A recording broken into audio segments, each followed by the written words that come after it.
ఉపవాసమా అపవాసమా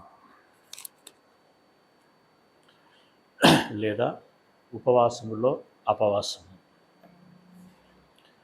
ఉపవాసమా అపవాసమా లేదా ఉపవాసములో అపవాసము. ప్రియమైనటువంటి దేవుని వారలారా, ప్రపంచమంతా ప్రస్తుతము లెంట్ డేస్లలో ఉన్నారు. ఈ లెంట్ డేస్లన్నీ కూడా దుఃఖకరమైనవి, శ్రమల దినాలు. యేసు ప్రభుల వారు శ్రమించి శిలువలోనికి వెళ్ళినటువంటి కాలము గనుక ఆయన శ్రమ పడ్డటువంటి ఆ కాలంలో మనం సుఖపడకూడదు, సంతోషించకూడదు, సకలము అనుభవించాలని ఆశ కలిగి ఉండకూడదు. మనమును ఆయన దుఃఖములో, ఆయన శ్రమలో పాలు పంచుకోవాలి. కాబట్టి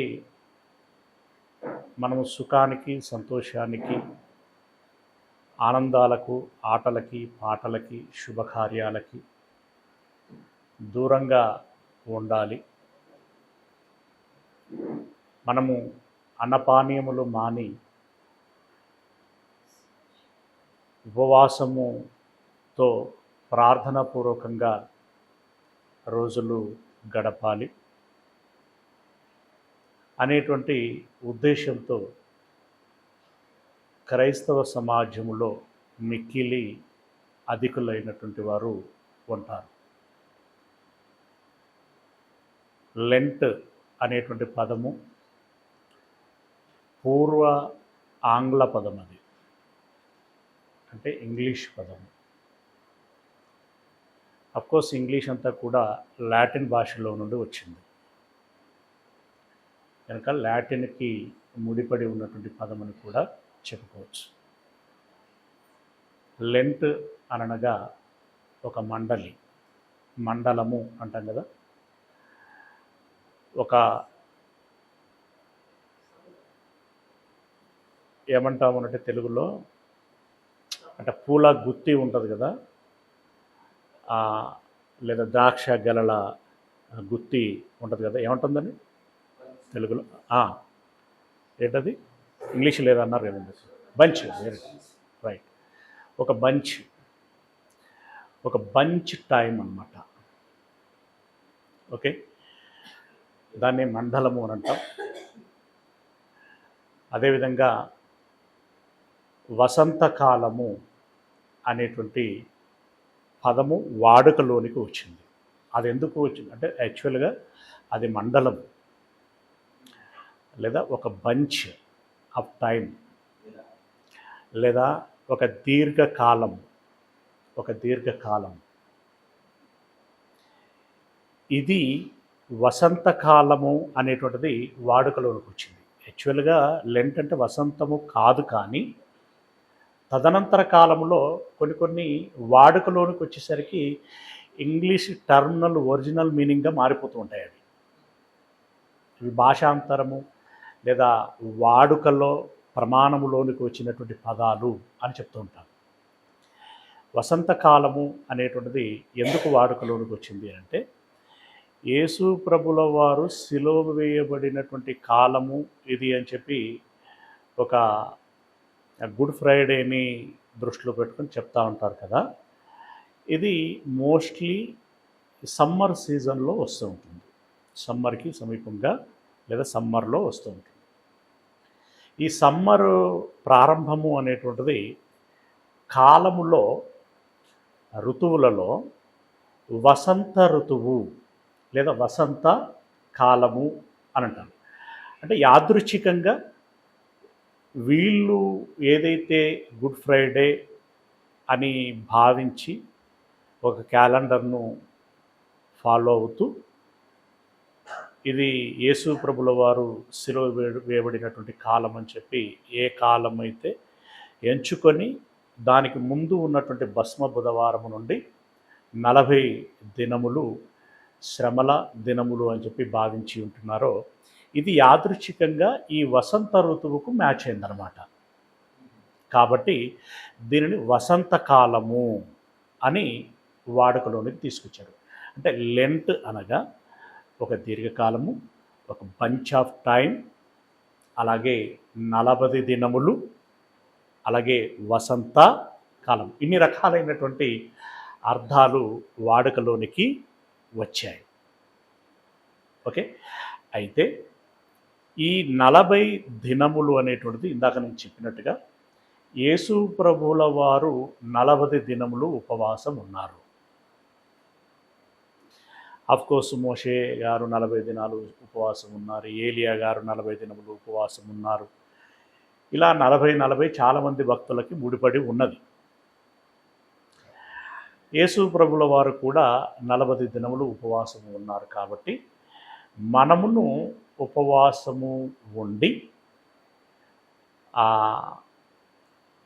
ఆ యేసు ప్రభుల వారి పట్ల మనము మన యొక్క సానుభూతిని, అలాగే మన యొక్క సంఘీభావాన్ని, ముఖ్యంగా చెప్పాలంటే మన యొక్క సంఘీభావాన్ని వ్యక్తం చేసేటువంటి విధంగా మనము ఉపవాసము ఉందాము అని చెప్పి ఉండటం ప్రారంభించారు. ఇది మొట్టమొదటిగా రోమన్ క్యాథలిక్ వారు ప్రారంభించినటువంటి కార్యం ఇది. ఇక ప్రొటెస్టెంట్లలో ఆంగ్లికన్ చర్చెస్ అంటూ ఉంటారు. ఆంగ్లికన్ చర్చెస్ అంటే బ్రిటిష్ దేశము నుండి ఆరంభమై వచ్చినటువంటి మిషనరీల ద్వారా ప్రారంభించబడినటువంటి చర్చిలు అన్నమాట. అవి ఒక మెథడిస్ట్ కావచ్చు, ఒక బాప్టిస్ట్ కావచ్చు, అండ్ ఒక సిఎస్ఐ కావచ్చు, ఇక సో మెనీ ఉన్నాయి. వీళ్ళందరూ కూడా ప్రారంభించారు. వాళ్ళు ప్రారంభించినటువంటి ఉద్దేశం ఏంటంటే ఆ రోజుల్లో, అంటే 2000 సంవత్సరాల క్రితం కాలం కదా, ఆ 2000 సంవత్సరాల క్రితము అక్షరాస్యత తక్కువ ఏ దేశంలోనైనా. చదువుకున్నటువంటి వారు కొద్దిమంది. పైగా బైబిల్ కూడా ఇన్ని భాషల్లోనికి తర్జుమాలై అందరి చేతుల్లో లేవు. ప్రీస్టులు అనేటువంటి వాళ్ళ యొద్ద మాత్రమే పరిమిత కాపీలు ఉండేటువంటి. మరి వీళ్ళు ఆదివారం నాడు వచ్చి ప్రీచ్ చేసి ప్రాక్టీస్ చేయించి వెళితే మళ్ళీ ఆదివారం, లేదంటే పండగలు, అంటే రేరుగా క్రీస్తుని గురించి ధ్యానం చేయటం అనేటువంటి జరుగుతున్నది కనుక వీరికి శిలువ మరణము యొక్క పూర్వోత్తరాలు, దాని యొక్క పరిణామం యొక్క ఫలాలు, ఆ పూర్ణమైనటువంటి విషయాలు, వాటి అర్థాలు పరమార్థాలు తెలియాలి. ఆ విధంగా భక్తులని జ్ఞానముతో నింపి వారిని పరిపూర్ణులుగా తీర్చిదిద్దాలి అనేటువంటి ఉద్దేశంతో ఒక సెంటిమెంట్ను ఆధారంగా చేసుకొని, ఎందుకంటే మనుషులు మామూలు కాదు, మంచిగా చెబితే వినరు, వీళ్ళకి ఏదో ఒక సెంటిమెంట్ యాడ్ చేయాలి. అలాగైతేనే వాళ్ళు బెండ్ అవుతారనమాట. అంటే బెండ్ అవుతారు మీన్స్ మొగ్గు చూపుతారు. కాబట్టి యేసుక్రీస్తు శిలువ మరణ సందర్భము, మన కోసం శిలువలో మరణించారు, మన కోసం రక్తాన్ని కార్చారు, కన్నీరుడు కార్చారు, విలవిలలాడిపోయారు అని. అఫ్కోర్స్ అవన్నీ రైట్, నేను దాన్ని హేళన చేయకూడదు, నా ఉద్దేశం అది కాదు. అంటే ఇవన్నీ చెప్పి దీని పేరట మనము దైవ సన్నిధిలో కూడుకొని ధ్యానపూర్వకంగా ఈ 40 దినములు గడిపితే, ఆ రోజుల్లో 40 దినములు ఎవరైనా మరణిస్తే 10 దినములు 30 దినములు ఆ దుఃఖములు సలపటం అనేటువంటిది మనకు తెలిసిందే. ఇప్పుడు పూర్వపు రోజుల్లో ఎలా ఉండేదంటే ఒక ఒక వివాహం అన్నా కూడా వారం 10 రోజులు అక్కడే స్పెండ్ చేసేటువంటి వాళ్ళం. మరణించారన్నా కూడా దగ్గరి బంధువులు అక్కడే ముందే వెళ్ళేవారు, అక్కడే దినములు చాలా గడిపేటువంటి వారు. ఆ రోజుల్లో ఇవే 24 గంటలు, ఇవే 365 దినములు. కానీ మనిషికి సమయం చాలా ఉన్నట్టుగా అనిపించేది. అవే 365 దినములు, అవే 24 గంటలు. కానీ అదే మనుష్యులకి ఈరోజు గంటలు తక్కువ అనిపిస్తున్నాయి, అలాగే దినములు కూడా తక్కువ అనిపిస్తున్నాయి. సమయం సరిపోవటం లేదు, చాలా బిజీ అయిపోయాము. శుభకార్యానికైనా చావు కార్యానికైనా పరిస్థితి ఎలా మారిపోయింది అంటే అలా వెళ్ళటం, ఇలా రావటం. మరీ దారుణమైనటువంటి విషయం ఏంటంటే పెళ్ళిళ్ళకైతే పెళ్ళికి కూడా రావట్లా, భోజనాలకు వస్తున్నారు. ఒక భోజనం చేయాలి, ఒక ఫోటో దిగాలి, లేదా సెల్ఫీ తీసుకోవాలి, రావాలి, అంతే. చావు కార్యాలకు కూడా పెద్దగా ఇంట్రెస్ట్ ఏం చూపట్లేదండి. తప్పదు కదా అని ముఖం అంతా మార్చుకొని వచ్చేస్తున్నారు. అది దీనికి ముఖం మార్చుకోవటం దీనికి సరిపోతుంది. దేనికి? అయ్యో చనిపోయినందుకు చాలా బాధపడుతుంది, బోడి వీడికి కూడా రావాలన్నా అనుకుంటూ వస్తారనమాట. వచ్చి ఆ రకంగా ఏదో కాసేపు ఇలా ఎత్తుతారో లేదో, అలా ఎత్తి వాళ్ళు ముందుకు సాగుతుండగానే ఆ గుంపులో జంప్, వెహికల్ అందుకోనో ఏదో ట్రాన్స్పోర్ట్ ఏదో తీసుకొని వెళ్ళిపోవటం. చావుకు వచ్చాడంటే వచ్చాడు, పోయాడంటే పోయాడు. ప్రియులరా, ఇది ఈనాడు ఉన్నటువంటి పరిస్థితి. ఆ హ్యూమానిటీ లేదు, ఆ బంధుత్వము లేదు, ఆ బాధ లేదు, ఆ ప్రీతి లేదు, ఆ బంధము అనేటువంటిది లేదు. సరే, దానికి వ్యవస్థీకృతమైనటువంటి కారణాలు చాలా ఉన్నాయి. కానీ ఆ రోజుల్లో అలా కాదు, సుదీర్ఘ కాలము గడిపేటువంటి వారు. ప్రజలకి బంధువులకి సమయం ఇవ్వాలన్నా, దేవుడికి సమయం ఇవ్వాలన్నా కూడా చాలా స్వచ్ఛందంగా హృదయపూర్వకంగా కాలము ఇచ్చేవారు, గడిపేటువంటి వారు. కనుక దాన్ని అవకాశంగా తీసుకొని వాళ్ళు ఏం చేశారంటే, యేసు ప్రభువుల వారు మన కోసం మరణించారు కదా, దానిని పురస్కరించుకొని ఆయన సన్నిధిలో మనము శిలువ ధ్యానము చేద్దాము. ఇవన్నీ మంచి ఉద్దేశాలండి వాళ్ళు. ఎందుకంటే మనం అనుకుంటా ఉంటాం ఏదో ఒకటి మనం జ్ఞానులం అని చెప్పి ఆ రోజు ప్రారంభించినటువంటి వారిని కొంచెం చిన్న చేసి మాట్లాడుతూ ఉంటాం. కానీ పాపం వాళ్ళ తిప్పలు వాళ్ళు చేసినటువంటి ప్రయత్నం ఒక కోణంలో ఒప్పుకోదగినటువంటిదిగా, సమంజసకరమైనటువంటిదిగా అనిపిస్తూ ఉంటుంది.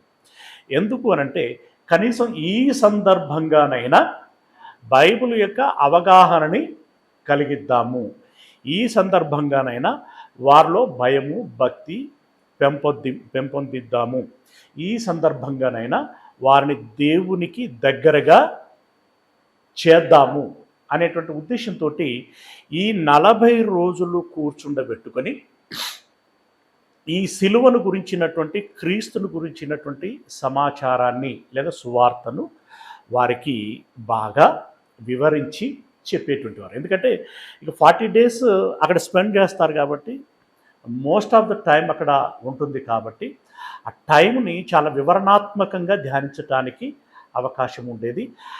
అలా ప్రారంభించబడినటువంటిది కాస్త అంటే దుఃఖపడదాము అనేటువంటి విధానంలో క్యాథలిక్ వాళ్ళు ఆరంభించిందైనా, ధ్యానిద్దాము అనేటువంటి ఉద్దేశంతో ఆంగ్లికన్ వారు ఆరంభించిందైనా, రాను రాను ఏమైంది అనంటే అది ఆచారంగా మారిపోయింది. ఆ రోజు వాళ్ళు సరే తెలిసో తెలియక నిజంగానే దుఃఖించారు, వీరు నిజంగానే ధ్యానించారు. ఆ దుఃఖము ఆ ధ్యానము కాస్త ఇప్పుడు ఏమైపోయింది అనంటే ఆచారంగా మారిపోయింది. మీరు చూడండి, చర్చిలోకి వచ్చే ముందు నవ్వుకుంటానే వచ్చేస్తారు, చర్చి నుండి బయటికి వెళ్ళేటప్పుడు నవ్వుకుంటానే వెళ్తారు. మళ్ళీ చర్చిలోకి వచ్చినప్పుడు మాత్రమే ట్యాప్ విప్పినట్టుగా ధారావాహికంగా కంట వెంట నీరు కారుతూ ఉంటుంది. అసలు అంత ఈజీగా ఎలా సాధ్యమవుతుంది అనేటువంటిది నాకు ఇప్పటికీ అంతుపట్టనటువంటి విషయం. ఇది ఆ హార్మోన్ల యొక్క ప్రభావము అని నేను అనుకుంటా ఉంటాను. సరే, ఏదేమైనప్పటికీ అలా కృత్రిమంగా దుఃఖపడటము అనేటువంటిది ఉండకూడదు. కానీ దురదృష్టవశాత్తు కృత్రిమ దుఃఖము అనేటువంటిది, కృత్రిమంగా ఏడవటము అనేటువంటిది జరుగుతూ ఉంటుంది. ఇక్కడ ఆచారము అనేటువంటిది ఆజ్ఞకు విరుద్ధం. ఎప్పుడైనా మనం బండ గుర్తుపెట్టుకోవాల్సినటువంటి విషయం ఏంటంటే, ఆచారము అనేటువంటిది ఆజ్ఞకు విరుద్ధము. రైట్? సరే, ఇప్పుడు ఆచారము లేదా అలవాటు, భక్తు, ఏదైనా కావచ్చు, దీనితో వీరు చేస్తున్నది ఏమిటి అని అంటే ఉపవాసము ఉండటం. ఉపవాసం ఉండటం. అయితే ఈ ఉపవాసము అనేటువంటిది దేనితో ముడిపడి ఉంటుంది అంటే, ఉపవాసము ప్రార్థనతో ముడిపడి ఉంటుంది. ప్రార్థన లేని ఉపవాసం దాదాపుగా ఉండదు. ఉన్నది అనంటే ఆ ఉపవాసమే కాదు. బైబిల్లో మీరు ఎక్కడ ఉపవాస సందర్భం వచ్చినా కూడా దానితో ప్రార్థన అనేటువంటిది జతపడి ఉంటుంది, ముడిపడి ఉంటుంది. ప్రార్థన లేని ఉపవాసం ఉండదు, ఉపవాసము లేని ప్రార్థన ఉంటుంది. ఉపవాసము లేని ప్రార్థన ఉంటుంది, కానీ ప్రార్థన లేని ఉపవాసము ఉండదు బైబిల్లో మీరు ఎక్కడ వెతికినా కూడా. ఓకే, అయితే ఈ ఉపవాసములో ప్రార్థన కూడా చేసేటువంటి వారు, ఉపవాసములో చేసేవారు, మామూలుగా చేసేటువంటి వారు.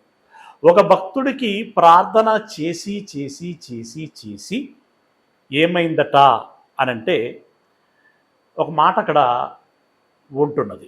ఏంటది అనంటే, కీర్తనల గ్రంథము 109వ అధ్యాయము, కీర్తనల గ్రంథము 109వ అధ్యాయము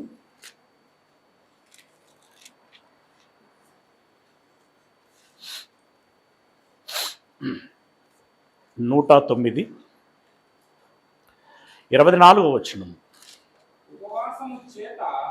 కీర్తనల గ్రంథము 109వ అధ్యాయము 24వ వచనం.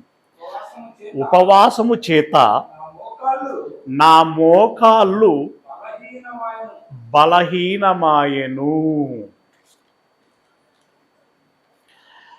ఉపవాసము చేత నా మోకాళ్ళు బలహీనమాయెను. ఇది ఏ భక్తుడి యొక్క అనుభవము అంటే, దావీదు భక్తుడి యొక్క అనుభవం. అంటే మోకాళ్ళు బలహీనమాయేను అని అంటే, బహుశా మోకాళ్ళ చిప్పలు అరిగేంత వరకు అతను ప్రార్థన చేశాడేమో. చేసి చేసి ఆయన మోకాళ్ళు బలహీనమైపోయాయట. అరిగి బలహీనమైనవా, ఇంకా ఏదైనా కారణాన్ని బట్టి బలహీనమైనవా, మొత్తానికి బలహీనమైనవి. రెండవ మాట ఏమన్నాడు అనంటే, నా శరీరము పుష్టి తగ్గి చిక్కిపోయెను.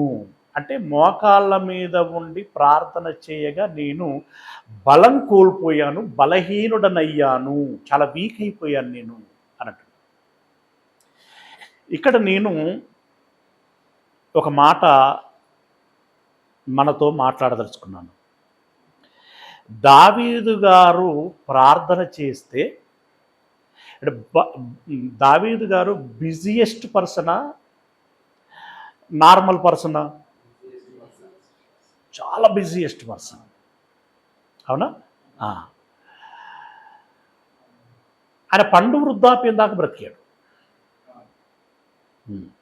అంటే పెద్ద వయస్సు కూడా ఆయన అనుభవించాడు. ఆ భక్తుడు మోకాళ్ళు బలహీనమయ్యేంత వరకు ప్రార్థన చేశాడట. మనం ఎక్కడ బలహీనమైపోతాయో అని మోకాళ్ళ మీద ఉండటం మానేస్తున్నాం. ఇది ఆయన భక్తికి మన భక్తికి ఉన్నటువంటి వ్యత్యాసం. ఏమండి, మోకాళ్ళ మీద ఉంటే ఆయన శరీరం, ఎవరి శరీరం? దావీదు గారి శరీరం. అంటే దావీదు గారు అని నేను ఎందుకు నొప్పుతున్నానంటే, ఆయన ఒక సైనికుడు, వన్స్ అపాన్ ఎ టైం, ఒక బలాఢ్యుడు, ఒక వీరుడు, ఒక శూరుడు, ఒక రాజు. దేహ దారుఢ్యము కలిగినటువంటి వాడుగా ఉంటాడు. అలాంటి దేహ దారుఢ్యము కలిగినటువంటి వ్యక్తి మోకాళ్ళ మీద ఉండి ప్రార్థన చేయటం మూలంగా దారుఢ్యము కాస్త ఏమైపోయిందట? చిక్కిపోయింది, బలహీనమైపోయింది. పుష్టిగా ఉన్నటువంటి నా దేహం కాస్త బలహీనమైపోయింది. అంటే ఎన్నిసార్లు, ఎంత సమయం, మామూలుగా కాదు. మనం కూర్చొని ప్రార్థన చేస్తాం, మోకరిల్లి అంటే మంచి తలకాయ నేలకు పెట్టి ప్రార్థన చేస్తాం. అందులోనే ప్రార్థన అవుతుంది, ఒక కునుకు కూడా అవుతుంది. పడుకొని కూడా ప్రార్థన చేస్తాం. మనం చాలా మేధావులం. మన భక్తి హై రేంజ్లో ఉంటుంది. పడుకొని ప్రార్థన చేస్తాం, దుప్పటి కప్పుకొని నిండుగా ఆచి, అరే ఇంకా లేవట్లేదు ఏందిరా, ఇంకెంతసేపు పడుకుంటావే అని అంటే, మమ్మీ అలా చెప్పి నేను ప్రార్థన చేస్తున్నానంట. చేసేది ప్రార్థన కాదు, ప్రార్థన సాకులో ఇంకొక పావు గంట, అర్ధగంట స్లీపింగ్ చేయటానికి. అవునా? అంటే మనదంతా కూడా నటనతో కూడుకుంటున్నటువంటిది, చాలా నెగ్లిజెన్స్తో కూడుకుంటున్నటువంటి ప్రార్థన. చూడండి, ఆయన మోకాలు అరిగిపోయాయి అండ్ శరీర పుష్టి తగ్గిపోయింది. అలా ఆయన ప్రార్థన చేశాడు. దీన్ని బట్టి మనం అర్థం చేసుకోవాల్సినటువంటి విషయం ఏంటి? కొత్త నిబంధనలో కూడా మీరు ఏమన్నాడు? ఎలా ప్రార్థన చేయమన్నాడు? ఎడతెగక అన్నాడా? అంటే ఏంటి? ఎడతెగక ప్రార్థన చేయాలి. ఆ ప్రార్థన ఎలా చేయాలి? మోకాళ్ళ మీద ఉండి ప్రార్థన చేయాలి. అవునా? ఎంతగా చేయాలి? నువ్వు బలహీనమైనా పర్వాలేదు, మోకాళ్ళ మీద ఉండి ప్రార్థన చెయ్యాలి. సిగ్గుపడకుండా చెయ్యండి అన్నాడు. ఇంకా సిగ్గుపడకుండా చేయమన్నాడు. ఇంకొకటి ఏమన్నాడు? విసుగుపడకుండా చేయండి అని అన్నాడు. అంటే దీన్ని బట్టి కంప్లీట్గా మనకి ఏం చెప్తున్నది? ప్రార్థన ప్రార్థన ప్రార్థన, ఇది నువ్వు తప్పకుండా చెయ్యాలి, షుడ్ అండ్ మస్ట్గా చెయ్యాలి అని చెప్తున్నాడు. అవునా? ఓకే. ప్రార్థన భక్తులు చేశారు, చేస్తే ఇలా చేశారు. ఇక ఇది ఒక యథార్థమైనటువంటి భక్తుడు ఇచ్చినటువంటి స్టేట్మెంటు. దాన్ని దేవుడు ఆమోదించాడు, అంగీకరించాడు. ఇక మరికొంతమంది భక్తులు ప్రార్థన చేశారు. వాళ్ళు కూడా ప్రార్థన చేశారు. వాళ్ళు కూడా వారి శరీర పుష్టి తగ్గిపోయేంతగా చేశారు. చేస్తే, వాళ్ళంతగా చేస్తే దేవుడు అది నచ్చలేదట. వాళ్ళు అలాగే చేశారు, అయితే దేవుడు దాన్ని నచ్చక ఏమన్నాడు? అసలు నచ్చకపోతే వీళ్ళేమన్నారు? అప్పుడు దేవుడు ఏమన్నాడు అని అంటే, మనకు బాగా పరిచయం ఉన్నటువంటి వాక్యం యెషయా గ్రంథము 58వ అధ్యాయము. యెషయా గ్రంథము 58వ అధ్యాయము 3వ వచనము. మామూలుగా దావీదు గారు ప్రార్థన చేసిన సందర్భంలో దానికి సమాధానం పొందుకునేటువంటి వాడు, అయ్యా నా మొరను ఆలకించావు, నీ కృప నాకు దయచేసావు, నాకు సహాయం చేసావు, ప్రాణాపాయ స్థితి నుండి కాపాడావు, శత్రువుల నుండి కాపాడావు, నన్ను దీవించావు, నన్ను ఆశీర్వదించావు, నీ కృతజ్ఞతలు, నీకు స్తోత్రాలు అని చెప్పేసి అమ్మో ఆయన ఎప్పుడు నోరు తెరిస్తే అన్నీ స్తోత్రాలు, వందనాలు, కృతజ్ఞతలు, ప్రార్థనలు, పాటలు. It's okay, right. అయితే వీళ్ళు ఏమంటున్నారు అంటే 3వ వచనంలో, మేము ఉపవాసము ఉండగా నీవెందుకు చూడవు, మేము మా ప్రాణములను ఆయాసపరుచుకొనగా, మా ప్రాణములను, ఇప్పుడు ఆయన మా శరీరం పుష్టి తగ్గిపోయేంతగా, మా మోకాళ్ళు అరిగిపోయేంతగా అని చెప్పి దావీదు గారు అన్నారు. ఇప్పుడు వీళ్ళు ఏమంటున్నారు, మా ప్రాణములను ఆయాసపరుచుకుంటూ, అంటే దాని అర్థం ఏంటి? మోస్ట్లీ అర్థం సమీపంగానే ఉన్నది, అవునా? ఇంత కష్టపడి మేము ప్రార్థన చేయగా నీవెందుకు లక్ష్య పెట్టవు అని అందురు అన్నారు. ఓకే, అంటే ఉపవాసము ఉండి, మేము ఉపవాసం ఉన్నాం. మొదటి వచనం అదే, మేము అక్కడ దావీదన్న నార్మల్గా ప్రార్థన అన్నాడు, కానీ వీళ్ళు మరీ ఉపవాసము ఉండి ప్రార్థన చేశారు. ఉపవాసము ఉండి ప్రార్థన చేసి శరీరాన్ని ఆయాసపరుచుకొని మీకు విన్నపం చేసుకుంటే కూడా అసలు మీరు లెక్కే చేయటం లేదు, మీరు స్పందించటం లేదు, సమాధానం ఇవ్వటం లేదు, ఎందుకు అని చెప్పి దేవుణ్ణి నిలదీశారు. ఆయన ఏకంగా 5వ వచనంలో ఇచ్చినట్టు సమాధానం ఏంటంటే, అట్టి ఉపవాసము నాకు అనుకూలమా, మనుష్యుడు తన ప్రాణమును బాధపరుచుకొనవలసినటువంటి దినము అట్టిదేనా అని అన్నాడు. ఓకే, నువ్వు ఉపవాసం ఉన్నావు, ప్రార్థన చేశావు, కానీ నీవు ఉండవలసిన ఉపవాసము అలాంటిదేనా, నువ్వు చేయవలసినటువంటి ప్రార్థన అలాంటిదేనా? అలాంటి ఉపవాసము, అలాంటి ప్రార్థన నాకు అనుకూలమని నువ్వు అనుకుంటున్నావా? మనుషుడు తన ప్రాణమును బాధపరుచుకోవలసినటువంటి విధానము అట్టిదేనా అని అన్నాడు. నీ శరీరం శల్యమైంది, నీ శరీరం బలహీనమైంది, నేను అర్థం చేసుకుంటున్నాను, కానీ దాని వలన ఎవరికి ఏం ప్రయోజనము అన్నాడు ఆయన. నేను ఉపవాసము ఉన్నాను అని అన్నావు. ఇట్స్ ఓకే, నీవు ఉపవాసము ఉన్నావు అనంటే ఏంటి దాని అర్థం? నువ్వు ఉపవాసము ఉన్నావు అనంటే దాని అర్థం ఏంటి? నువ్వేదో బాధలో, నువ్వేదో విచారములో ఉండి తినబుద్ధి కాక, ఏ బుద్ధి కాక? తినబుద్ధి కాక తినకుండా ఉన్నావు, అవునా? మంచి హాట్ కాఫీ అయితే తాగావా? తాగాను.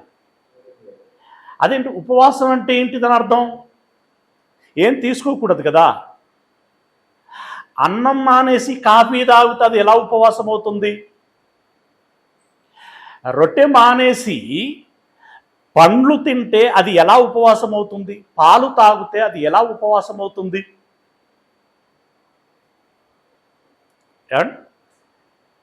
రైట్. నీవు అసలు ఉపవాసం అంటే ఇక్కడ చాలా మనం అర్థం చేసుకోవాల్సినటువంటి విషయం. ఉపవాసము అంటే ఏంటి? అసలు ఉపవాసము ద్వారా ఏం జరగాలి ప్రాక్టికల్గా? ఉపవాసము ద్వారా నీవు దేవునికి దగ్గరగా జరగాలి, దేవునికి సమీపముగా జరగాలి. ఏమండి? ఉపవాసము కాస్త అపవాసంగా మారిపోకూడదు. ఉపవాసము అంటే అనంటే దేవునికి సమీపముగా, వాసము అంటే నివసించటం, దేవునికి దగ్గరగా బ్రతకటము అని దాని అర్థం. దేవునికి దగ్గరగా బ్రతికేటువంటి క్రమంలో నువ్వు ఉద్యోగానికి వెళుతావు. ఎక్కడ ఉపవాసమైంది అది? ఎక్కడ దేవునికి దగ్గరగా బ్రతికావు? వ్యాపారానికి వెళుతావు. ఎక్కడ దగ్గరగా బ్రతికావు? ఉపవాసాలు అని అన్నావు. సెల్ ఫోన్తో గంటలు గంటలు గడిపేశావు. ఎలా ఉపవాసం అయింది? ఉపవాసము అని అన్నావు. ఫోన్ల మీద ఫోన్లు మాట్లాడేశావు. ఎలా ఉపవాసం అయింది చెప్పండి? ఉపవాసము అనంటే అన్నీ మాని ఉండటం. ఉపవాసం అంటే భోజనం మాని ఉండటం కాదు, భోజనం మాత్రమే మాని ఉండటం కాదు. ఉపవాసము అనంటే అన్నీ మానేసి ఉండటం. అది నిజమైనటువంటి అర్థం. అన్నీ మానేసి ఉండటం. ఏం మానేస్తున్నాం చెప్పండి ఇప్పుడు? ఉపవాసము ఈ లెంటు దినముల పేరట మనుషులు లేదా క్రైస్తవులు ఏం మానేస్తున్నారు? అయితే గీతే ఒక పూట భోజనం మానేస్తున్నారేమో, కానీ మిగిలినవేవి మానటం జరగట్లేదు. పాపపు ఆలోచన, అఫ్కోర్స్ అది నాకు మాట్లాడడానికి ఇబ్బందే ఉన్నది. ఎందుకంటే ఈ 40 దినాలు మానేసి మిగతా దినాలు ఫ్రీయా? పాపపు ఆలోచన, స్వార్థము, మోసము, సో ఇవి ఏవైతే ఉన్నాయో, ఈ రోజుల్లో అబద్ధం ఆడొద్దు అని అనుకుంటా ఉంటారు. ఈ రోజుల్లో ఆడొద్దు అంటే ఏంటి అసలు? ఇలా మనం ఆలోచిస్తున్నప్పుడు అదంతా కూడా రాంగ్ వర్షన్లో ఉంటున్నది. It's okay. అయితే ఈ మాట దేవుడు ఇక్కడ ప్రస్తావన చేశారు. మనకి కింది వచనాలలో, మీ ఉపవాస దినమున మీరు వ్యాపారము చేయుదురు, మీ పని వారి చేత కఠినమైన పని చేయించుదురు, మీరు కలహపడుచు. ఉపవాస దినాలలో కొట్లాటలు కూడా పెట్టుకుంటారట. అది ఎలా ఉపవాసం అయింది? అది ఎలా ప్రార్థన అయింది? అది ఎలా దేవునికి దగ్గర అయింది? మీ పనివారి చేత కఠినమైన పని చేయించుదురు, మీరు కలహపడుచు, వివాదము చేయించు, అన్యాయముగా కోర్టు కేసులు వేసుకుంటూ గుద్దులాడుచు. అంటే ఈ లెంట్ డేస్లలో కోర్టు వాయిదా వచ్చిందనుకోండి, నేను లెంటులో ఉన్నాను, వాయిదాకు రాను అని వెళ్తారా? వెళ్లకుండా ఉంటారా? లేదు, కేసు గెలిచి తీరాల్సిందే. అంటే చాలా ముడిపడి ఉంటాయి. ఇలా మీరు మరీ పాయింట్ టు పాయింట్ మాట్లాడితే ఎట్లా కుదురుతుంది అని అంటూ ఉంటారు. మరి ఇట్లా కుదరకపోతే అట్లా కుదురుతుంది? ఎట్లా కుదరదు, అవునా? రైట్. అంటే నువ్వు ఉపవాసం ఉంటే దేవుడికి నచ్చే విధంగా ఉండాలి. దేవుడికి ఏది నచ్చుతుందో మళ్ళీ ఆ తదుపరి కూడా చెప్పాడు. దేవుడికి ఏది నచ్చుతుంది? ఒక ఆత్మ రక్షించబడటానికి నువ్వు ఉపవాసం ఉండాలి. దేవుడికి ఏది నచ్చుతుంది? అవసరాలలో ఉన్నటువంటి వాడి యొక్క అవసరం తీరేటువంటి విధంగా నీ యొక్క అవసరాలను తగ్గించుకొని త్యాగం చేయటం ఉపవాసము అని చెప్పాడు. ఓకే, అది దేవుడు చెప్పినటువంటి వర్షన్. It's okay. ఇప్పుడు యేసు ప్రభువుల వారు ఉపవాసము ఉన్నారు అనేటువంటి సందర్భాన్ని తీసుకొచ్చి మాట్లాడుతున్నారు. యేసు ప్రభువుల వారు ఉపవాసం ఉన్నారు. అసలు ఆ సందర్భము ఆయన ఎలా ఉన్నాడు ఏంటి అనేటువంటిది ఒకసారి గమనిద్దాం. మత్తయి సువార్త 4వ అధ్యాయము, మత్తయి సువార్త 4వ అధ్యాయము ప్రారంభ వచనం నుండి. అప్పుడు యేసు అపవాది చేత శోధింపబడుటకు ఆత్మ వలన అరణ్యమునకు కొనిపోబడెను. 40 దినములు 40 రాత్రులు ఉపవాసము ఉండిన పిమ్మట, అంటే ఆయన బాప్తిసం తీసుకొని పరిశుద్ధాత్మ చేత అరణ్యమునకు తీసుకుపోబడ్డాడు. ఎందుకు అనంటే దేవునితో గడుపుటకై. మెయిన్ థీమ్ అది, దేవునితో గడుపుటకై 40 రాత్రులు పగళ్ళు ఉపవాసం ఉన్నాడు. అంటే దేవునితో గడిపేటువంటి క్రమంలో ఇక్కడ చాలా జాగ్రత్తగా గమనించాలి. నేను ఉపవాసము ఉండి దేవునితో గడపాలి అని అనుకొని ఉండినటువంటి ఉపవాసం కాదు అది.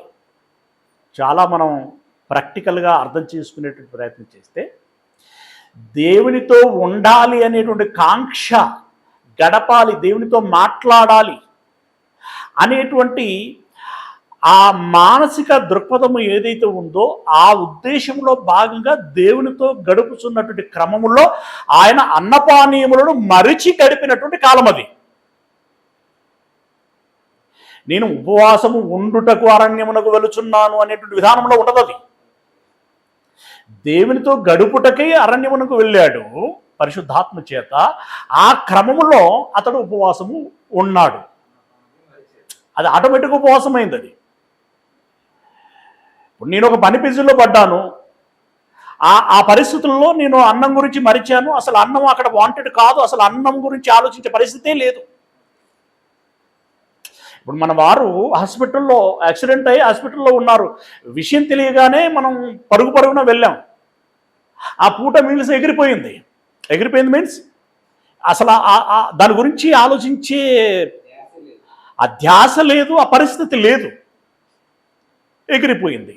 సరే అడ్మిట్ చేసాం, ఆ ట్రీట్మెంట్ అవుతుంది, ఐసీయూలో ఉన్నారు. ఈలోపు మన వాళ్ళు ఎవరో వచ్చారు, పరుగున మనల్ని చూశారు, పలకరించారు, చేశారు. అరే ఉదయం నుండి నువ్వేం తిన్నట్టున్నావు కదా అని చెప్పేసి అప్పుడు భోజనానికి తీరుదంపద అన్నాడు. అంటే అప్పుడు ఆ పూట ఏమైపోయింది, ఆ పూట ఏం జరిగింది, ఉపవాసం జరిగింది. ఆ ఉపవాసం ఉండాలని ఉన్నటువంటి ఉపవాసమా? ఒక పరిస్థితిలో ఒక క్రమంలో ఉండిపోయినటువంటి ఉపవాసం. యేసయ్య ఇక్కడ ఉపవాసం ఉన్నాడు. ఇట్స్ ఓకే, అది ఉండాలని అనుకొని ఉన్న ఉపవాసమే అనుకుందాం. కాసేపు ఉండాలని అనుకొని ఉన్నటువంటి ఉపవాసమే అనుకుందాం. ఉన్న తర్వాత ఏం జరిగింది? ఉపవాసం ఉన్నాడు, ఆయన ఆకలి కొనగా ఆ శోధకుడు ఆయన యొద్దకు వచ్చి, నీవు దేవుని కుమారుడవైతే ఈ రాళ్ళు రొట్టెలగున్నట్లు ఆజ్ఞాపించుమనెను. అందుకు ఆయన 40 దినముల ఉపవాసము గడిచిన పిమ్మట కూడా మనుష్యుడు రొట్టె వలన మాత్రము కాదు గాని దేవుని నోట నుండి వచ్చేటువంటి ప్రతి మాట వలన జీవించును అని చెప్పి ఆ రాళ్లను రొట్టెలనుగా చేసుకోలేదు. ఆ రాళ్లను రొట్టెలనుగా చేసుకోలేదు అంటే దాని అర్థం సాతానుకి అవకాశము ఇవ్వలేదు, దేవుణ్ణి ఘనపరిచాడు, దేవుని శక్తిని సామర్థ్యాన్ని వెల్లడి చేశాడు. తొందరపడి రాళ్లను రొట్టెలగునట్లుగా చేసుకుంటే ఇప్పుడు సాతాను యొక్క ఎత్తుగడకి అవకాశము ఇచ్చినటువంటి వాడు అయ్యేవాడు. ఇక్కడ ఆయన ఉపవాసం ఉన్న తర్వాత కూడా రాళ్లను రొట్టెలుగా చేసుకుని తినగలిగేటువంటి సామర్థ్యం మనకు ఉంది. ఉండి కూడా చేసుకోలేదు అంటే దాని అర్థం ఏంటి? ఉండి కూడా చేసుకోలేదు అంటే దాని అర్థం ఏమిటి? ప్రియులరా, దేవుడు కాపాడగలడు అని చెప్పినటువంటి మాట ఒకటైతే, నీవు చెబితే నేను వినను అనేటువంటి ఒక నియంత్రణ, ఈ 40 దినముల ఉపవాసములో యేసు ప్రభుల వారు దేవునితో గడపటం మూలంగా తన శరీరం పట్ల తనకు వచ్చినటువంటి నియంత్రణ, తనను తాను నియంత్రించుకోగలిగేటువంటి శక్తి తనకు వచ్చింది. నియంత్రించుకోవటము, నిగ్రహము కలిగి ఉండటము, అవునా, తనను దేవునిలో కాపాడుకోవటం అనేటువంటిది అక్కడ పెరిగింది. మరి ఇక్కడ అంటే నేను ఇలా అనుకుంటే అని చెప్పాను నేను, రైట్. మరి ఇప్పుడు 40 దినముల ఉపవాసము గనక నిజంగా ఈ భక్తులు చేస్తే ఈ భక్తులకు ఏమి రావాలి?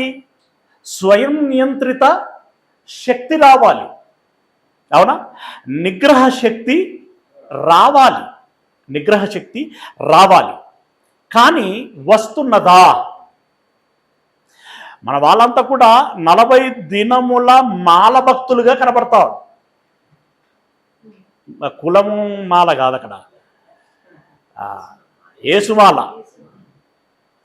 యేసు పేరట ఒక డ్రెస్ కోడ్, యేసు పేరట ఒక దండ, ఇంకా దండం కూడా పట్టుకుంటారో ఏమో తెలియదు.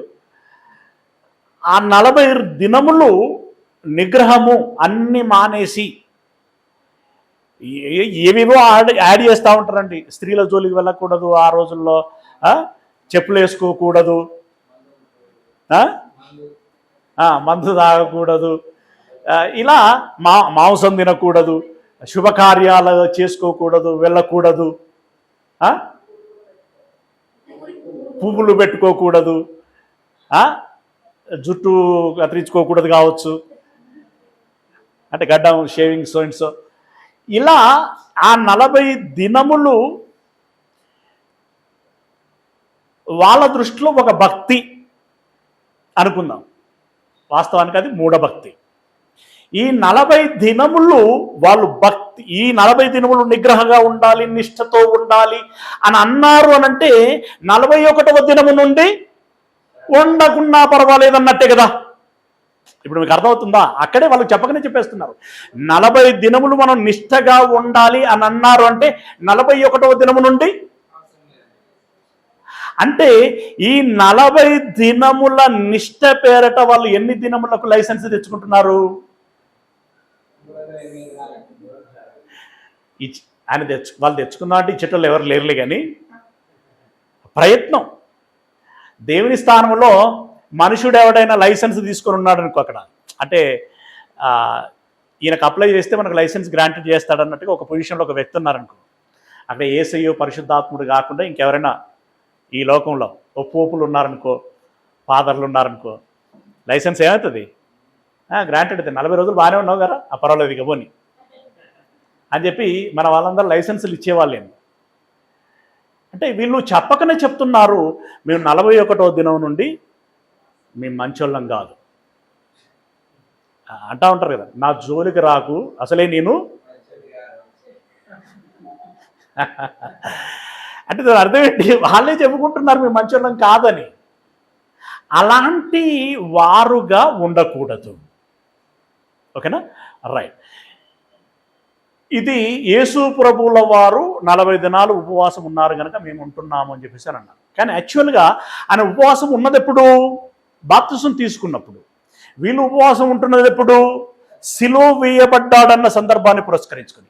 ఇంతకీ యేసయ్య అసలు ఇప్పుడు ఆయన ఉపవాసం ఉన్నదానికి వీళ్ళు ఉంటున్నటువంటి సందర్భాలకి సంబంధమే లేదు. ఇది మొదటిది. ఇంతకీ యేసయ్య సిలువ వేయబడేటప్పుడు ఇక నేను సెలవులోనికి వెళ్తున్నాను కదా అని చెప్పేసి ఉపవాసం ఉందామని చెప్పేసి అలా ఏమైనా అనౌన్స్ చేసి ఉపవాసం ఉన్నారా? అసలు సిలువకు ముందు వాళ్ళు ఏం చేశారు? మత్తయి సువార్త 26వ అధ్యాయము 26వ వచనం నుండి, మత్తయి సువార్త 26వ అధ్యాయము 26వ వచనము నుండి, వారు భోజనము చేయుచుండగా, ఇంకా మీద నుండి ఏమైనా చూద్దామా? అంతే, కరెక్టే. వారు భోజనం చేయుచుండగానే, యాక్చువల్గా ఆ టైమింగ్ ఏంటో తెలుసా అండి? ఇక ఆ రాత్రి అరెస్ట్ అవుతాడు. ఆ రాత్రి ప్రభురాత్రి భోజనం అన్నారు, అందుకే. రైట్. అసలు ప్రభురాత్రి భోజనం అసలు పేరు అంత స్పష్టంగా పలుకుతారు కూడా వీళ్ళు. అంటే అదే అసలు ఏం మాట్లాడుతున్నారో సోయి సొప్పు లేకుండా మాట్లాడుతున్నటువంటి పరిస్థితి ఇది. సిలువకు వెళ్ళే ముందు ఆయన భోజనం చేశాడు, కడుపు నిండా భోజనం చేశాడు. కడుపు నిండా అంటే భోజనం అంటే కడుపు నిండా తినేదే కదండి. భోజనం చేశాడు ఆయన. తాను చేయటం కాదు, శిష్యులను కూడా తినిపించాడు.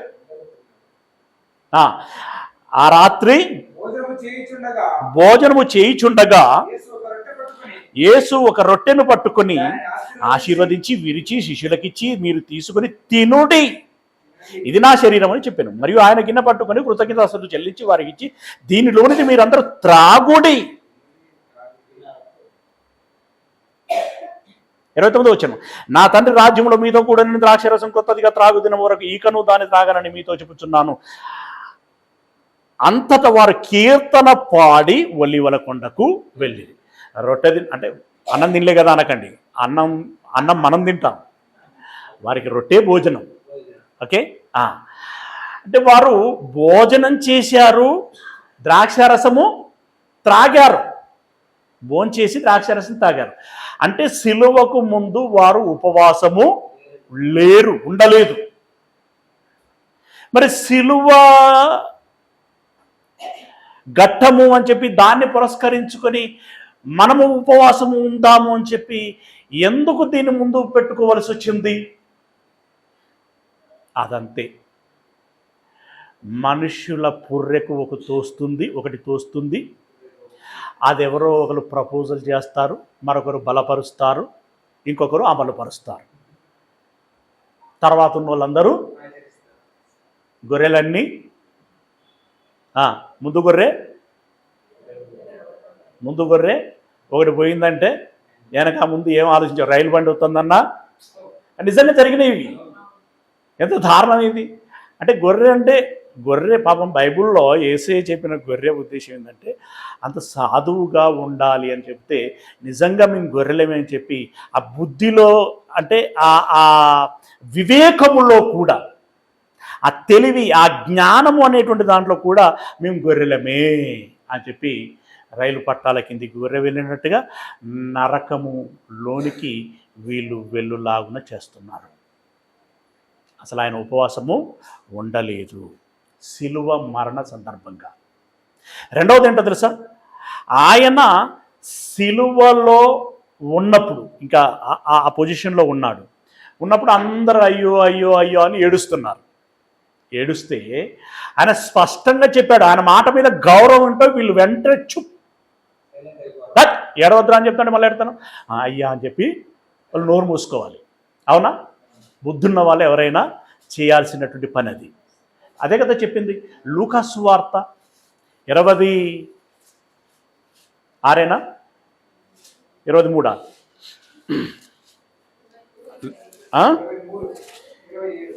23వ అధ్యాయము 27వ వచనం. గొప్ప జన సమూహము ఆయనను గూర్చి రొమ్ము కొట్టుకొనుచు,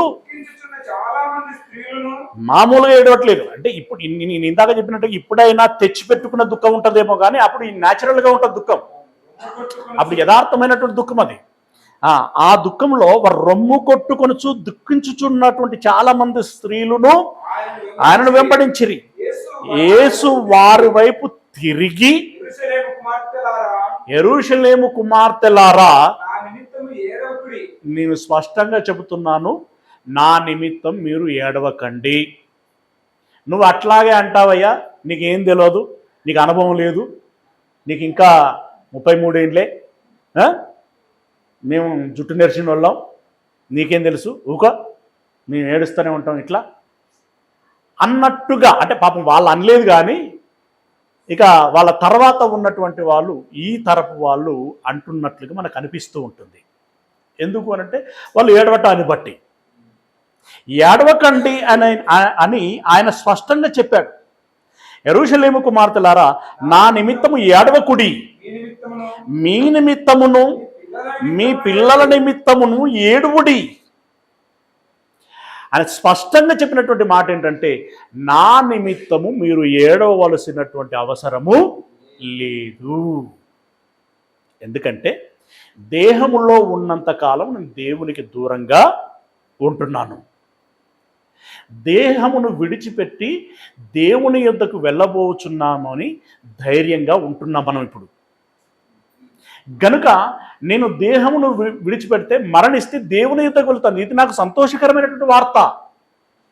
అందుకే పౌలు నాకు మరణమైతే మేలు అని అన్నాడు కదా, చావైతే లాభము అని అన్నాడు కదా. తెలివి తక్కువ వాళ్ళు తెలివి తక్కువ చావు కోరుకున్నారు. మనం తెలివి కల్ల వాళ్ళమై ఏడుస్తున్నామా?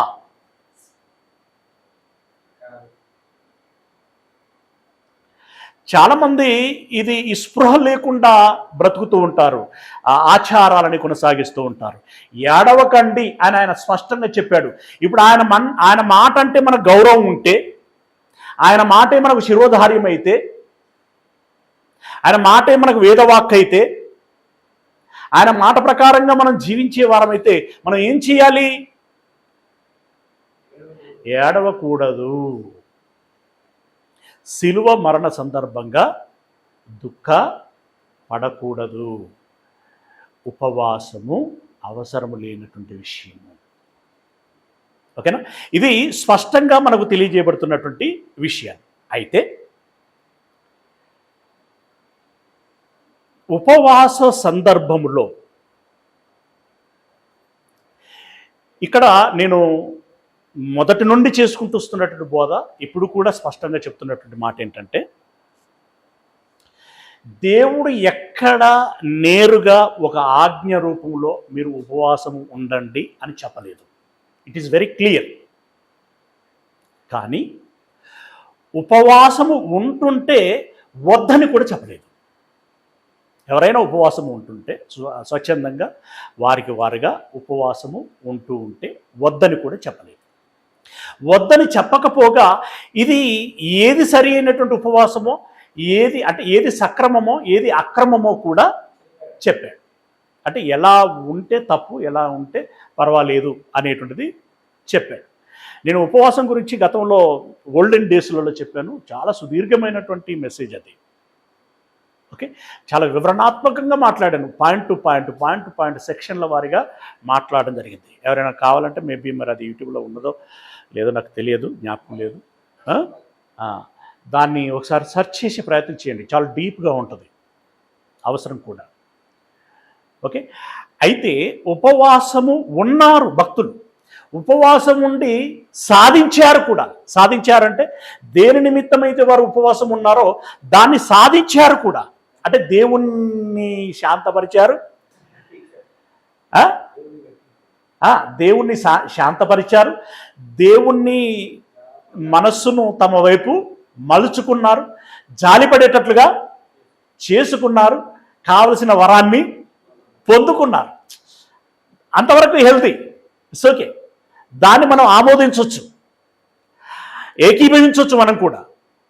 మనం కూడా ఏకీభవించవచ్చు, తప్పేం లేదు. కానీ నేను చెప్పాను కదా, నీ ఉపవాసము దేవునికి దగ్గరవ్వాలే తప్ప దూరం కాకూడదు. నువ్వు నీ ఉపవాసంతో ఏమండి, మన ఉపవాసము దేవునికి దగ్గరగా చేసేదిగా ఉండాలి అని అంటే, ఇప్పుడు మత్తయి సువార్తలో ఉపవాసం గురించి ఆయన మాట్లాడాడు. ఏం మాట్లాడాడు? మనుషులకు కనబడులాగున మీరు ఉండకండి. కానీ మీకు తెలుసా, ఉపవాస ప్రార్థనలు అని ఫ్లెక్సీలు వెలుస్తున్నాయి. చూసారు ఎప్పుడైనా? నువ్వు ఉపవాసం ఉంటున్న విషయం నీ పక్కనోళ్ళకే తెలియద్దురా. అది తెలియద్దు అని అంటే నువ్వు మళ్ళీ ఒకసారి ముఖం కడుక్కొని ఫెయిర్ అండ్ లవ్లీ రాసుకొని అది సరిపోకపోతే మళ్ళీ 2వ డోసు కూడా, ఎందుకంటే నువ్వు నీరసంగా ఉన్నావన్నట్టుగా తెలియకుండా గ్లో నీ ఫేస్లో వచ్చి అసలు నువ్వు ఉపవాసం ఉన్నామనేటువంటి ఆ చిన్న అనుమానం కూడా పక్క వ్యక్తికి రాకుండా ఉండులాగున జాగ్రత్త పడమని ఆయన అంటే, ఉపవాసం ఉంటున్నాము ఫ్లెక్సీ అంటే ఎంత విరుద్ధం, అది ఎంత వైరుధ్యము. నీవు ఉపవాసం ఉంటున్నటువంటి విషయం దేవుడికి మాత్రమే తెలియాలి. అంటే ఇప్పుడు ఉపవాసం ద్వారా నువ్వు ఎవరికి దగ్గర అవ్వాలన్నమాట? పాస్టర్కి కాదు. అంటే పాస్టర్కి దగ్గర అవ్వటం మీన్స్ పాస్టర్ మెచ్చుకోవాలని కాదు అక్కడ. లేదా భక్తులు అబ్బా చాలా గొప్ప భక్తురాలు అని చెప్పేసి అనుకోవాలి అని చెప్పేసి అలా నువ్వు ఉపవాసం ఉండకూడదు. నీ దేవుడికి కనబడాలి, నీ దేవుడికి నచ్చాలి. అందుకే నువ్వు ఉపవాసం ఉండినప్పుడు వేషధారుల వలె ఉండకము, మనుషులకు కనబడవలని ఉండకము. రహస్యమందున్న నీ దేవుడికి మాత్రమే కనబడులాగున నీవు ఉపవాసము ఉండుము అని మత్తయి సువార్తలో చెప్తాడు. నేను మళ్ళీ ఆ రెఫరెన్స్ చదవాల్సిన అవసరం లేదు అని నేను అనుకుంటున్నాను. రహస్యమందున్న దేవుడికి మాత్రమే కనబడులాగున నీవు ఉపవాసము 6-15 రాసి పెట్టుకోండి. ఓకే, అంటే దీన్ని బట్టి మనకు అర్థమవుతున్నటువంటి విషయం ఏంటంటే, ఉపవాసముతో నీవు దేవునికి దగ్గరవ్వాలి. అవునా? రైట్. ఇప్పుడు 2 విషయాలు మాట్లాడుకున్నాం. ఒకటి, యేసయ్య ఉపవాసము ఉన్నటువంటి సందర్భంలో అక్కడ మనం గమనించాల్సినటువంటి ఏంటంటే, మన పట్ల మనము స్వయం నియంత్రణ పెంపొందించుకోవటానికి ఉపవాసం దోహదపడాలి. ఓకే. రెండవది, దేవునికి దగ్గర అవ్వుటకు నిన్ను నీవు ఉపవాసము ఉంచుకో. ఓకే, ఇది రెండవది. మూడవది ఏంటంటే, ఇక్కడ నీ ప్రయత్నం మాత్రమే, దేవుడు అడగడు. నీ ప్రయత్నం, పిల్లలు అలిగి ఉపవాసం ఉండి అమ్మా నాన్నల మీద సాధిస్తారే, అది ఆరోగ్యంగా ఉండాలి మళ్ళీ. అంతేగాని అది నీకు కావాలంటే బిడ్డ నువ్వు ఉపవాసం ఉండి ఏడువు అప్పుడు నేను నీకు ఇస్తా అని ఏ తల్లి అనదు. అన్నవాక ఎప్పుడు అన్నారు అట్లా అనరు కదా. అలాగని ఇప్పుడు పిల్లలు దీన్ని అలవాటు చేసుకునేరు, రైట్. వాళ్ళు ఉపవాసం ఉన్నారు. ఇప్పుడు యోనా గారికి చెప్పారు, నినవే పట్టణము చాలా పాపములో ఉన్నది, నువ్వు వెళ్ళి నేను వారి పాపాన్ని బట్టి వారిని ఎలా శిక్షించబోతున్నాను అని చెప్పి వాళ్ళకి హెచ్చరిక చేయమని చెప్పారు. రెండవసారి ముందు తప్పించుకున్నాడు, రెండవసారి వెళ్ళాడు, చెప్పాడు. చెప్పిన తర్వాత ఆ పట్టణస్తులు ఏం చేశారు చూడండి. దానివలన ఆత్మీయంగా ఏ మేలు జరిగింది అనేటువంటి విషయాన్ని మనం ఇక్కడ జాగ్రత్తగా గమనించాలి. యోనా గ్రంథం 3వ అధ్యాయం ఇందాక చదువుకున్నాం కదా, ప్రారంభ వచనం నుండి. అంతట యెహోవా వాక్కు రెండవ మారు యోనాకు ప్రత్యక్షమై సెలవిచ్చినదేమనగా, నీవు లేచి నినెవే మహాపురమునకు వెళ్ళి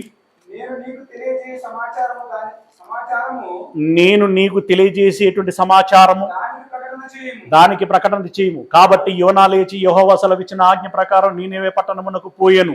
నీనేవే పట్టణము దేవుని దృష్టికి గొప్పదై 3 దినముల ప్రయాణమంతా పరిమాణము గల పట్టణము, పెద్ద రాజధాని, అది పెద్ద పట్టణము. ఆ రోజుల్లోనే 3 రోజుల ఆ ప్రయాణం అంతా దూరం ఆ పట్టణం ఉన్నది అని అంటే ఎంత పెద్ద పట్టణమో ఆలోచించండి. ఆ పట్టణము అది అష్షూరియన్ల యొక్క రాజధాని. అష్షూరు సామ్రాజ్యం ఉంది కదా, వాళ్ళ యొక్క రాజధాని, రైట్.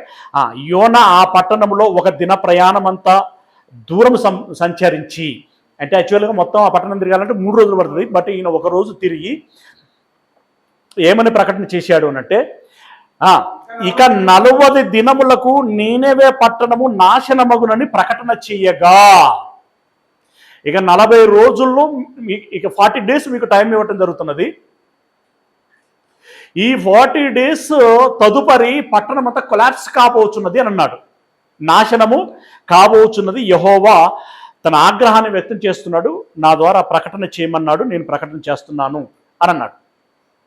నీనేవే పట్టణపు వారు దేవుని యందు విశ్వాసము ఉంచి ఉపవాస దినము చాటించి, వాళ్ళే దేవుడు ఇక్కడ కూడా మీరు పాపం చేశారు కనుక మీరు ఉపవాసం ఉండండి, ఈ వర్షం ఉండదు. ఎప్పుడు ఈ దేవుడు ఎప్పుడైతే తన ఆగ్రహాన్ని వ్యక్తం చేశాడో, ఈ పట్టణస్తులు వారికి వారుగా చేస్తున్నటువంటి ప్రయత్నం ఏం చేస్తున్నారు? విశ్వాసం ఉంచి ఉపవాస దినమును చాటించి గనులేమి అల్పులేమి అందరూ గోనెపట్ట కట్టుకొనిరి. ఆ సంగతి నీనేవే రాజునకు వినబడినప్పుడు అతడును తన సింహాసనం మీద నుండి దిగి తన రాజవస్త్రములు తీసివేసి గోనెపట్ట కట్టుకొని బూడిదలో కూర్చుండెను.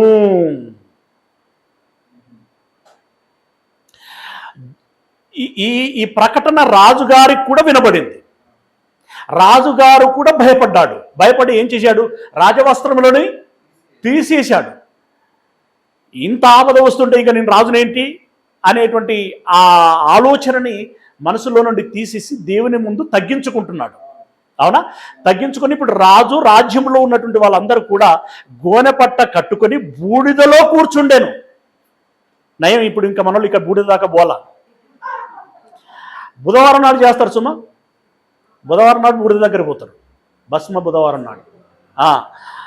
అంతకుముందు సంవత్సరపు బాపతి ఈతమట్టలని కాల్చి బూడిద చేసి పెట్టేస్తారు.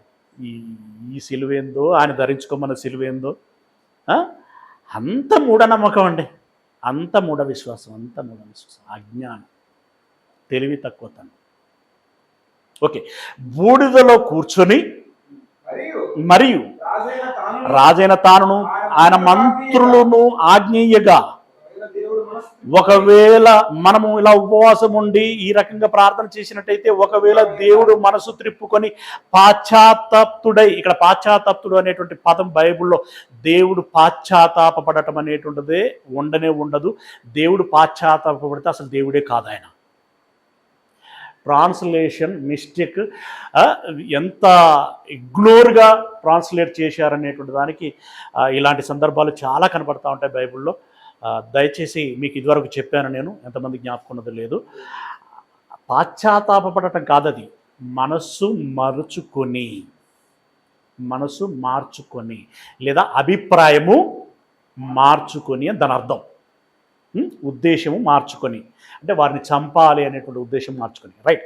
ఆయన పాశ్చాత్తాప్తుడై మనము లయము కాకుండా తన కోపాగ్ని చల్లార్చుకొనును గనుక మనుషులు ఏది పుచ్చుకొనకూడదు, పశువులు కానీ ఎద్దులు కానీ గొర్రెలు కానీ మేత మేయకూడదు, నీళ్లు త్రాగకూడదు. మనుషులందరూ తమ దుర్మార్గములను విడిచి తాము చేయు బలాత్కారమును మానివేయవలెను. మనుషులేమి పశువులేమి సమస్తమును గోనెపట్ట కట్టుకొనవలెను. జనులు మనపూర్వకముగా దేవుని వేడుకొనవలెను అని దూతలు, అంటే రాజుగారు పంపించిన దూతలు, నీనెవే పట్టణములో చాటించి ప్రకటన చేసిరి. ఈ నీనెవే వారు తమ చెడు నడతలను మానుకొనగా, ఓవరాల్గా ఏం జరిగిపోయింది? ఇప్పుడు ఫైనల్గా ఏం జరిగింది? ఈ ఉపవాసం పేరట ఏం జరిగింది? మనసు మార్చుకున్నారు. అంటే ఈ ఉపవాసము పేరట ఏం జరుగుతున్నది అనంటే దేవుని ఎడల వినయము పెరుగుచున్నది. ఉపవాసము ద్వారా వినయం రావాలి. అంటే ఇప్పటికి 3 అంశాలు వచ్చాయి. మొదటిది ఏంటి? స్వయం నియంత్రణ. రెండవది ఏంటి? దేవునికి దగ్గర అవ్వటం. మూడవది ఏంటి? దేవుని ఎడల వినయము పెరగాలి. ఉపవాసము ఉండమని ఆయన చెప్పడు. నువ్వు ఉంటే దేవుడికి మాత్రమే తెలియాలి. దేవునికి తెలిసేటట్టుగా ఉండి నీలో ఏం జరగాలంటే ఇవన్నీ జరగాలి, ఇవన్నీ సంస్కరణలు జరగాలి. చివరిగా ఒక మాట చూసుకుందాం. అపోస్తల కార్యములు 13వ అధ్యాయము 1 నుండి 3 వచనాల వరకు. అపోస్తల కార్యములు అంతియొకయలో ఉన్నటువంటి సంఘములో బర్నబా పాస్టర్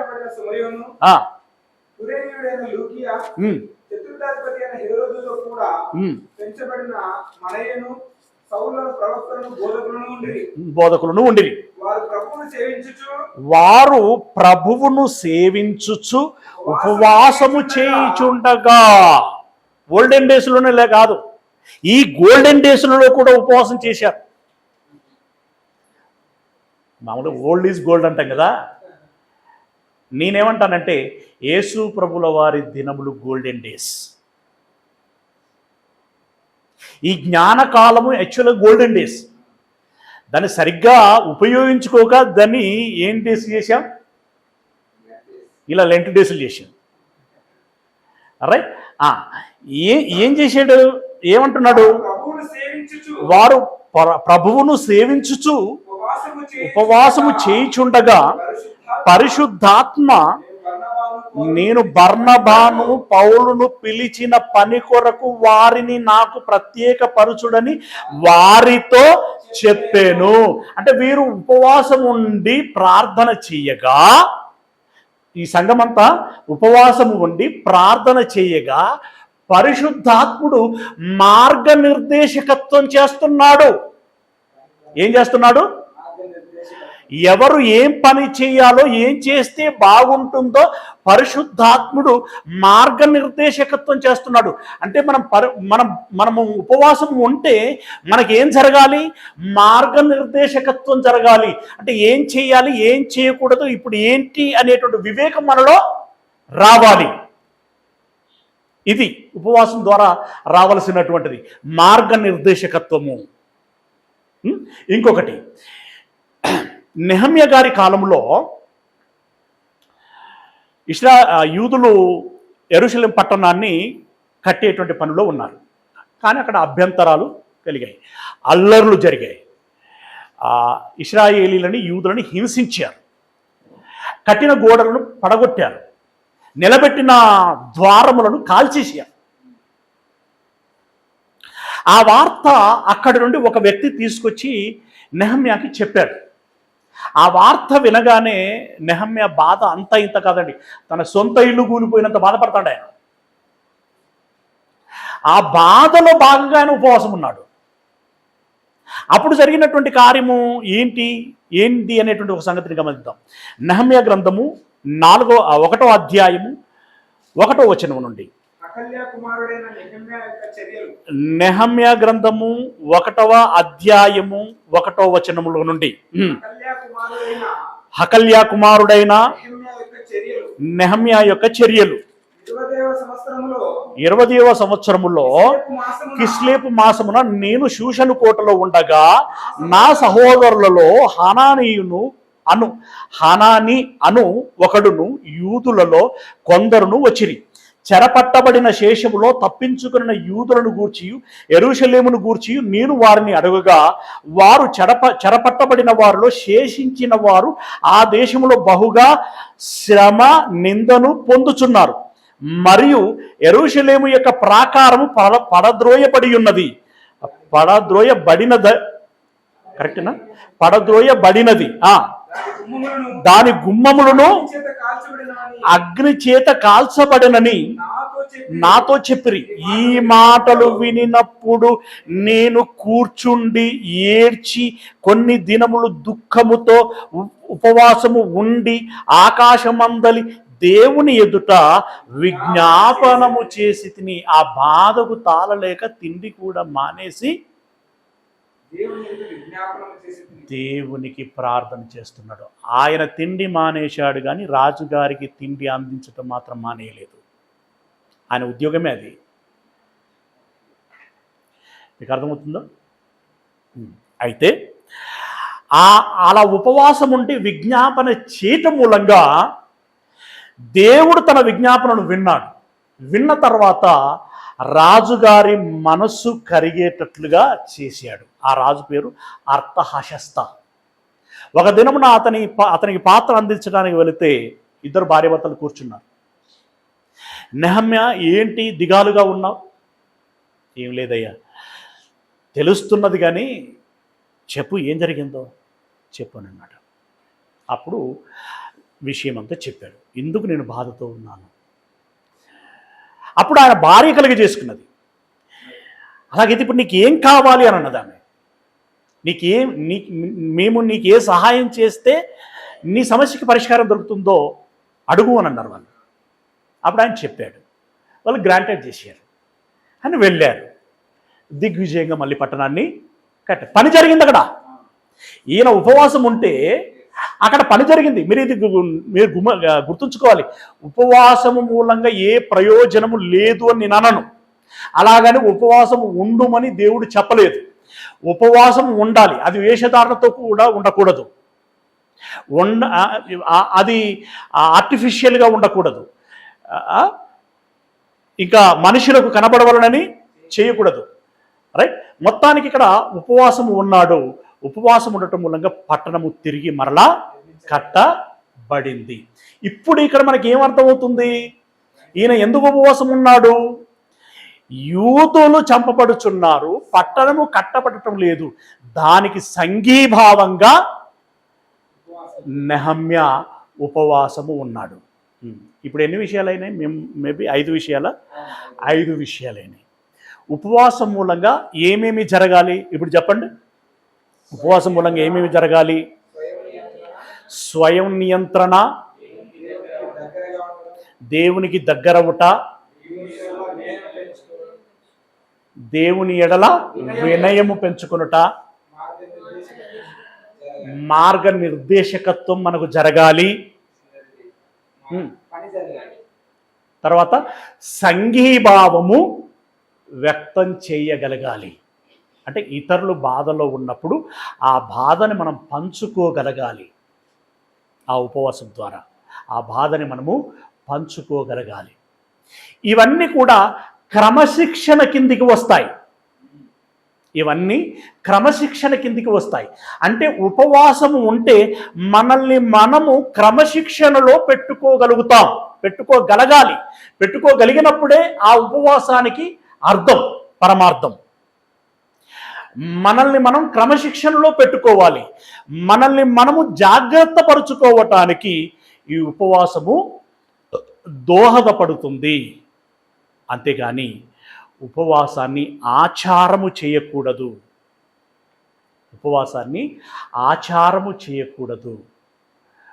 ఉపవాసము నీ ఉండు. అవసరాల మేరకి ఉపయోగించుకో. మిగిలిన సందర్భాలలో ఆ అవసరాలు ఎప్పుడు కూడా వ్యసనాలు కాకూడదు. అంటే నువ్వు పరిమితిలో మితముగా ఉండు. దీని మూలంగా ఇప్పుడు ఎంటైర్గా ఈ పాఠంలో మనం నేర్చుకున్నది ఏంటి? ఉపవాసం ఉండమని దేవుడు చెప్పడు. ఇక ఆచారంలో భాగంగా ఉపవాసం ఉండకూడదు, అస్సలే ఉండకూడదు.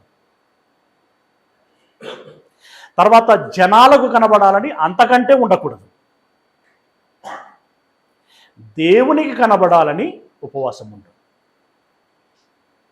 మళ్ళీ ఈ ఉపవాసాన్ని లెంట్ డేస్లో అని చెప్పి యేసుక్రీస్తు శిలువ మరణానికి ముడిపెట్టకు. యేసయ్య ఉన్న 40 దినాల ఉపవాసానికి మళ్ళీ ఈ ఉపవాసానికి అసలు సంబంధము లేదు. నీవుగా ఉన్న పరిస్థితిని బట్టి ఒకవేళ నువ్వు ఉండగలిగితే ఉపవాసం ఉంటే జరగవలసినటువంటి పనులు, ఈ 5 పనులు జరగాలి. అప్పుడు ఉన్నటువంటి ఉపవాసానికి సార్థకత జరుగుతుంది. God bless you.